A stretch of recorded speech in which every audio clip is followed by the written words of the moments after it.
Okay.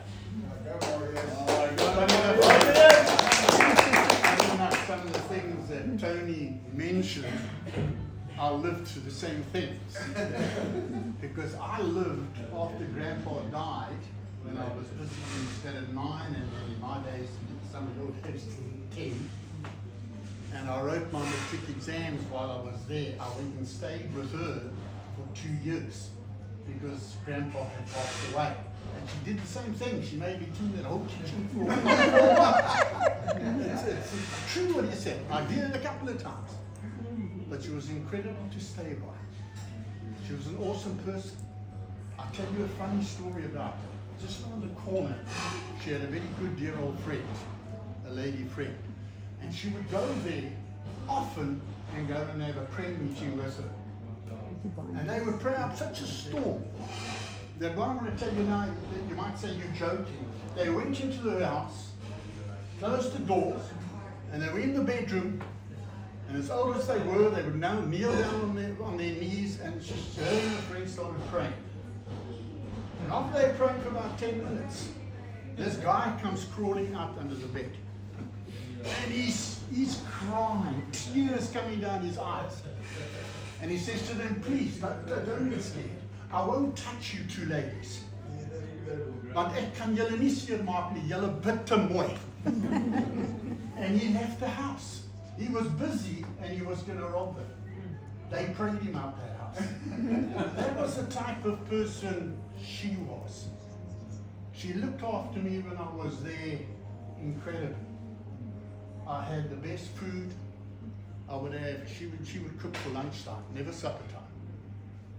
And she, funny enough, same stories, she bought me my first packet of cigarettes. Yeah. She says, if you're going to smoke, you smoke in front of me or you don't smoke at all. Yeah.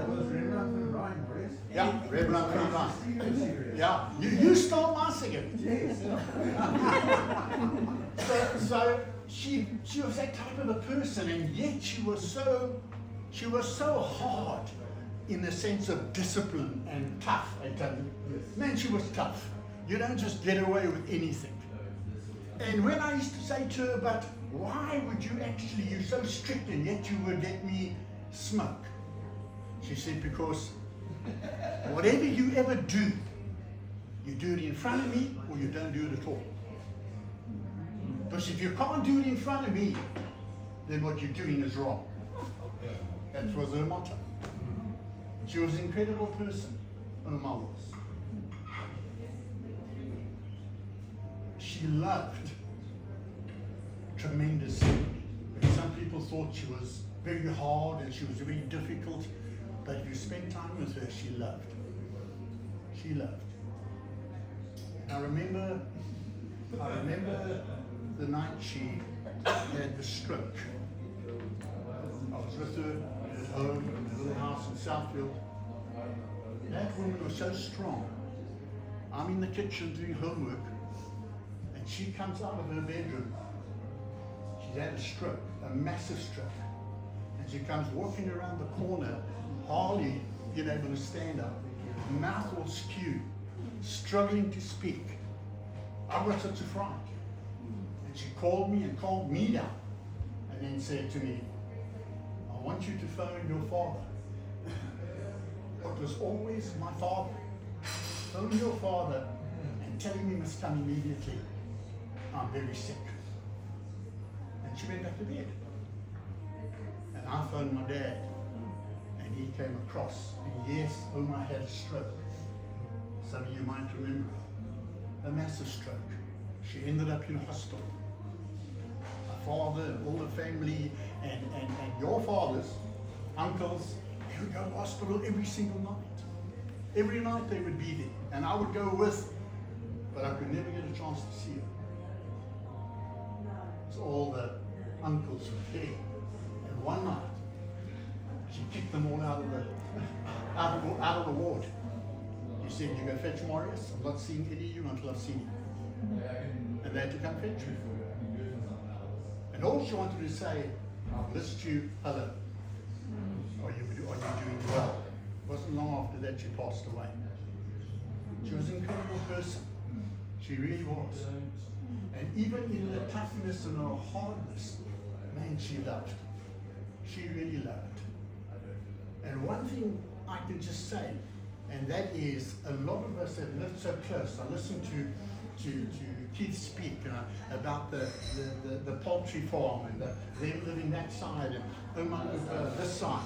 We were there often. We played together as children, from the one to the other one. We did a lot of naughty things. Probably some we'll never mention even here. But we did a lot of naughty things. Never.